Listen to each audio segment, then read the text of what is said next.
تيتا، قلتي لي مرة إنه عندك أخت، شو كان اسمها؟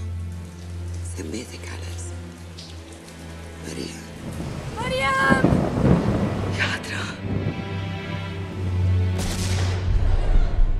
الحرب مثل اللي بيطلع من الجنة، كل الطرقات بتوصله على جهنم.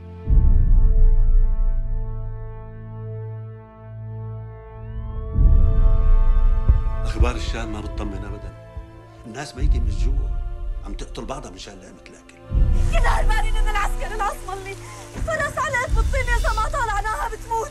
الناس عم بتموت وما حدا سائل. هي الحرب مو مثل غيرها، كل الدمار اللي شايفه حواليك بيتصلح، بس الخراب اللي دمر الناس من جوا كيف بده يتصلح؟ سألتك اليوم أنا وحسن، الواحد يموت مشان بلده ولا يعيش مشانه؟ مو انتوا ما بدكم اياها؟